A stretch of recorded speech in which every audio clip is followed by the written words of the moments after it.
Hey, Bina. Good morning, my relatives. It is Tuesday, January 9th, and I'm sitting down for my second cup of coffee of 2024. And I'm grateful that all of you can join me. So I welcome you to grab a cup and pull it up, and let's have a discussion about a few things. But first of all, I want to welcome you to 2024. It's been a fairly uh, um, weather intensive year so far. I haven't done a second cup of coffee yet because over the Christmas break, we had 2 cases of COVID in our house. I had it first, and then another family member got it. And so we were kind of behind schedule on a lot of things. Thankfully, the week of Christmas, no one in our family had it. So we were all able to be together and celebrate. But then again, I had it about a week before Christmas, and another family member got it a week after Christmas. And so we were kind of disrupted with our plans, and it threw off some of my work schedule as well. But anyway, everyone's healthy. All the kids are back in school, and I'm drinking my coffee. So before I begin, let me do as I always do and just acknowledge that I'm speaking to you from Piscataway lands. It's now called Washington, D.C., but the Piscataway are the indigenous hosts of these lands, and I want to honor them, and I want to thank them for their stewardship of the lands. And I just want to state how humbled I am to be living on these lands today. So, there's a few things I want to talk about. If you've seen the title, obviously I want to talk about Lily Gladstone and the Golden Globe that she won this past weekend. And I want to talk about what's been going on with the moon, and not the moon, the movie about that the Golden Globe was given for, but actually the actual moon. So, hey, Susan, thank you for joining this morning. I'm glad you're here. But yeah, so let me first talk to you about what's going on with the moon. And you may not have heard this, maybe you have. It hasn't been kind of front and center in what's going on right now. But yesterday, the U.S. launched its first mission to land a spacecraft on the moon since the 1970s, and maybe you've heard of it. It's being the launch was and the rocket's being run by a private company, not SpaceX, another company. And on board this ship, they have some parts of human remains, some ashes of some people who passed away. I believe there's a former Star Trek actor in there and a few others. And they are going to bury them or place them on the moon as kind of a memorial. I'm sure people paid a lot of money for this. I don't know exactly how it all worked, but the plan is to land a lunar module on the moon, and one of the things they're going to do is they're going to leave human remains there as a sort of a commemoration or as a memorial of these people, and I'm sure of the money that they've earned and how much they paid for this. But anyway, that's happening.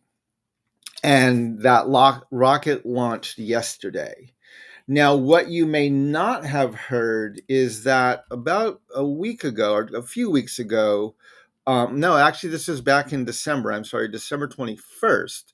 The Navajo Nation President Buu Nygren, the president of my nation, found out about this planned launch and immediately wrote a letter contacting the White House and asked for a very immediate consultation, and said that the moon is sacred in the cosmology of many Native nations, not just the Navajo, and that there should have been a consultation with Native nations before this mission was planned or launched. And I did some reading into that. I just shared the PDF with you that highlights the letter that he gave. And if you go to that link, I'm going to share this on the screen right now. But I want to highlight a few things from this letter. So this isn't the actual letter. It's a report about the letter, but it quotes it fairly extensively. And it says up here, and I'm going to highlight this right here, it says, "We believe that both NASA and U.S. Department of Transportation should have engaged in consultation with us before agreeing to contract with a company that transports human remains to the moon or authorizes the launch carrying such payloads." He wrote that we view the moon as sacred, and it's part of our cosmology. he went on to say, in this situation echoes back to the late 1990s when the National Aeronautics and Space Administration sent the lunar prospector carrying the remains of a former astronaut, Eugene Shoemaker, to the moon. At that time, Navajo Nation President Albert Hale voiced our objection regarding this action. In response, NASA issued a formal apology and promised consultation with tribes before authorizing any future missions carrying human remains to the moon. So this isn't the first time, is the point of all this. NASA did this again back in the 1990s. And again, the Navajo Nation president contacted and said, hey, this is a desecration of something we view as sacred. We would like you to consult with us and other Native nations before you ever do this again. And the government agreed. But they were planning this mission and no consultation happened. Now, this, of course, is par for the course, right? Where these consultations are promised, but they never take place. And the consultations aren't really consultations. They're more like just informing people, hey, this is what we're going to do. You don't really have much input into this.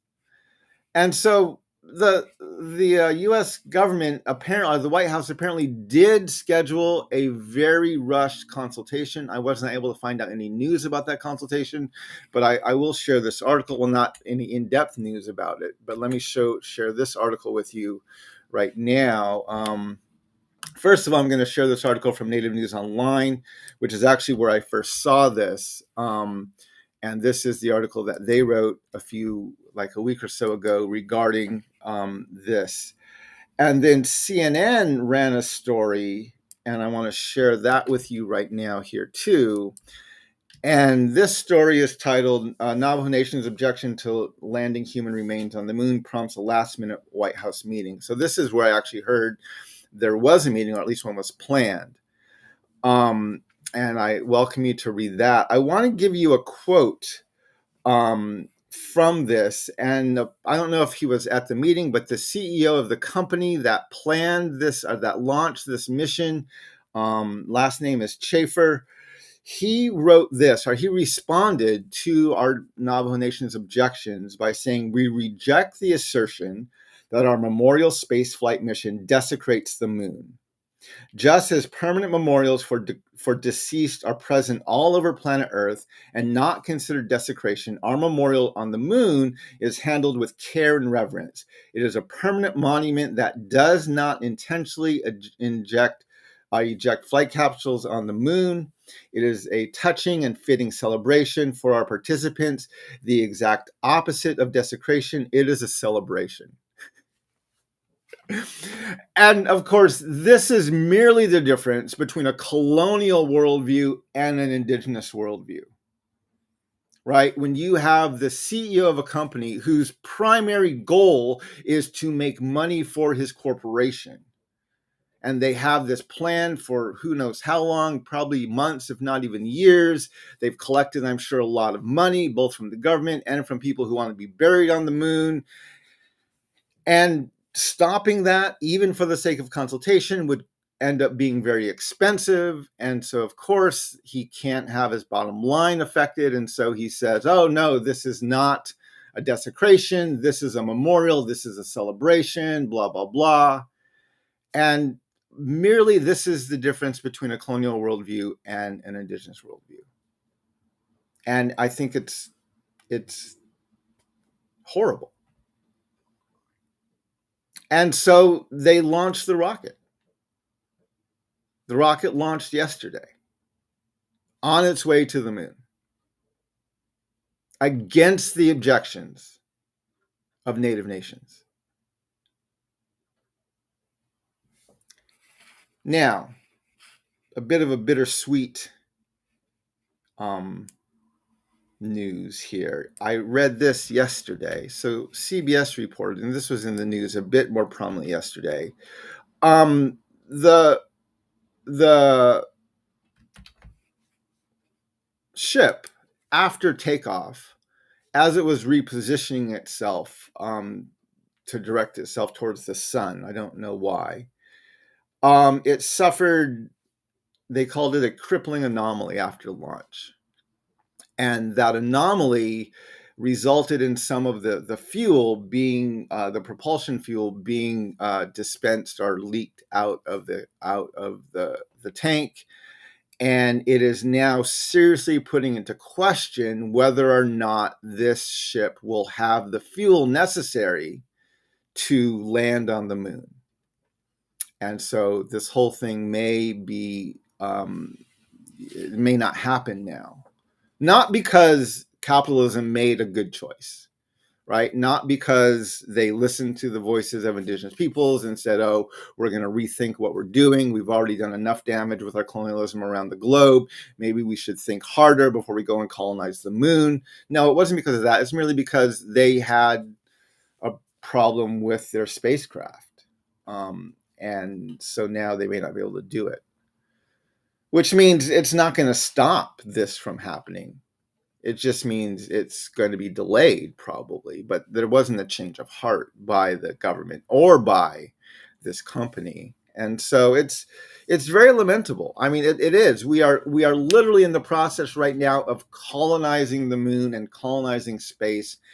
And the US government and much of the colonial world is unable to see how dangerous their practice of colonization is. And they just see this as another frontier. And it's highly lamentable. So anyway, I wanted to share that with you. I'll continue following this story and see what happens in the future. But again, I'm grateful no one was hurt in what happened. I don't think there's any people, any astronauts on this rocket. I think it's just a remote rocket that's gone up. I read nothing about there was any damage to anybody's health or life in that accident that happened yesterday. But it may mean that the lunar module can't land on the moon now, which maybe it leads to some more conversation in the future. I'm not sure. I want to just share a few things with you right now. For those of you who have followed me for a while, I want to continue to let you know about, I'm still continuing to try to get the word out about my book on selling truth. And this is a book I co-authored with Sing-Chan Ra a few years ago. And I'm continuing to promote it whenever I can to just get our nation talking about the dangers of our colonial mentality and to get them to understand some of the things that we're doing and what we need to do differently. The other thing I want to highlight is I have a Patreon, and Patreon is becoming one of the best ways.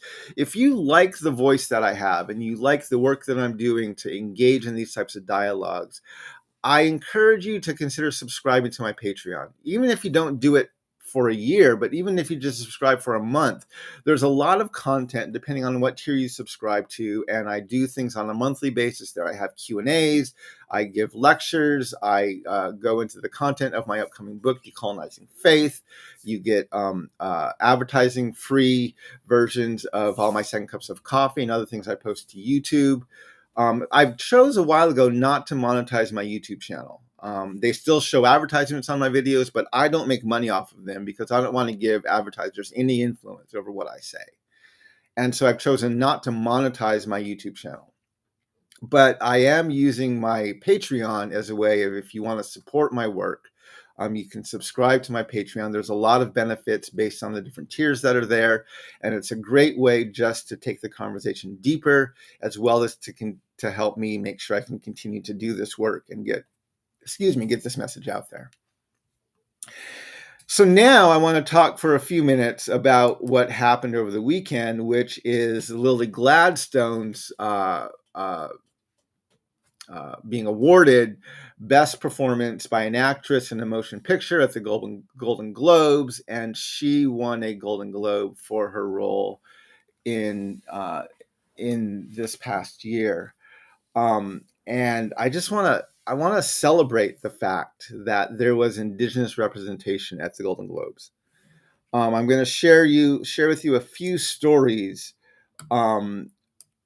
about that. The first one is, sorry, there's the link for my Patreon. But this first one is there is a story from Indigenous Online regarding her victory at the Golden Globes. And then I want to share with you this YouTube video of her accepting and receiving her award. And I encourage you to listen to it because she represents her nation, she represents her people, she represents her family, she even speaks her language, and she does a really good job of just giving incredible Indigenous representation of not just her nation and her people, but of all Indigenous peoples at the Golden Globes. And Lily, I want to thank you for not only your incredible performance in acting, but for representing us so well at the Golden Globes, and for your very humble speech, and for really lifting up the Native and the Indigenous communities, not only here in the U.S., but around the globe. So, yeah, Lily, thank you for your work. Now, I want to have a bit of discussion about this because you're going to read articles, a lot of articles, and they're going to talk about what a groundbreaking historic thing this was, that the first Indigenous woman or Indigenous person won a Golden Globe, and isn't this something to celebrate? And I absolutely want to celebrate what Lily did and the award that she received, and I want to honor that. I'm hesitant to celebrate that she is the first Indigenous woman to win this. And the reason I'm hesitant to do that is because when we celebrate that, right, we don't ever celebrate and say, this is the first white male to win this award, right? We don't say that.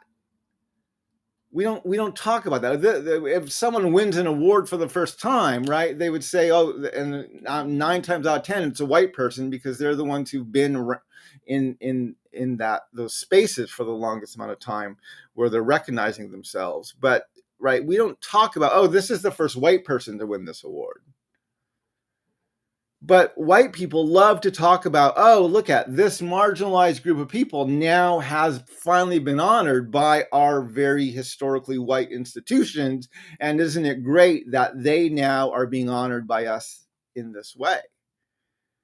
And that's problematic, right? Native communities, we have been storytellers for a very long time, long before Christopher Columbus got lost at sea. We have been using our ability to tell stories and to relay our history and to teach our youth and to pass on our values and our cultures to generations. We've been doing this for a very, very, very long time.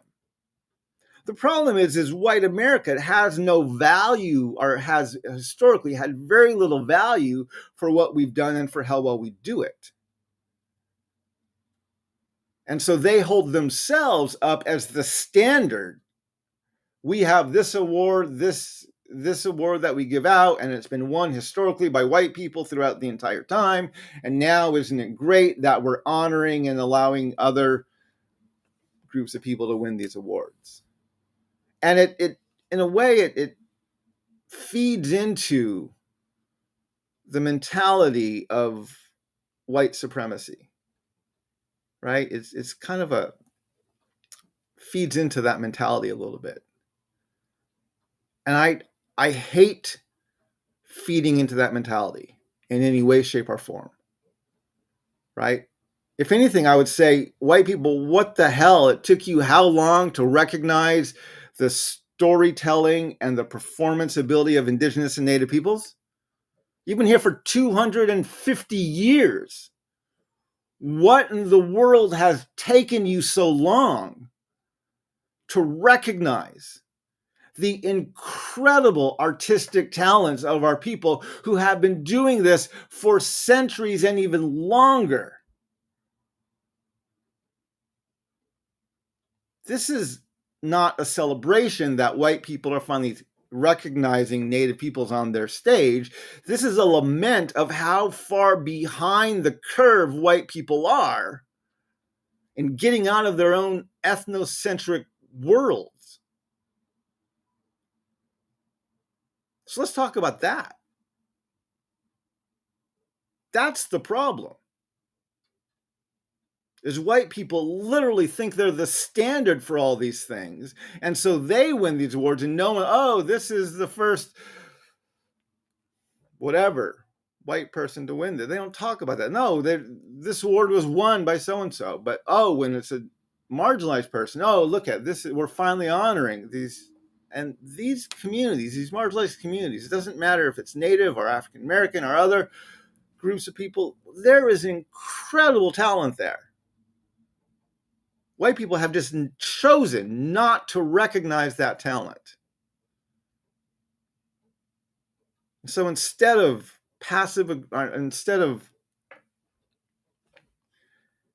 passively affirming white people for honoring us from their stages, which is really what those things are about, let's look at them and say, what the hell took you so long? What took you this long to recognize the artistic talents of people from these marginalized communities? Let's make it a referendum on whiteness instead of a passive aggressive celebration that, oh, look at marginalized communities are finally being recognized by our white institutions. And that's the problem I have when we do this all the time, right? Our country does this, right? Joe Biden loves to do this. Take credit. I nominated the first African-American woman as vice president. Nominated the first African-American woman as Supreme Court justice. It's like that. Don't take credit for that. Lament the fact that it took you so long to get there, where you recognize the talents and the agency and the abilities of people from these marginalized communities.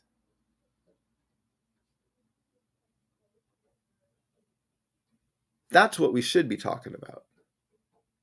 Golden Globes, what the hell took you so long?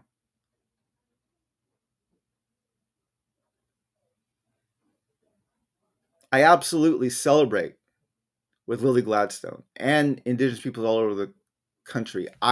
She did an amazing job. And I celebrate the work she's done as an actress, and I celebrate the representation she gave to Indigenous peoples on that national, even global stage. But I don't in any way, shape, or form want to give white people the credit for taking this long to honor another marginalized group of people from their stage or from their platform. So those are my thoughts. Celebrate what needs to be celebrated, lament what needs to be lamented, point out what needs to be pointed out. We have to learn how to talk about these things, my relatives. We need to learn how to point these things out. I want to share with you a few other things. I have some events coming up, and I want to just put them out there. I'm going to share these in the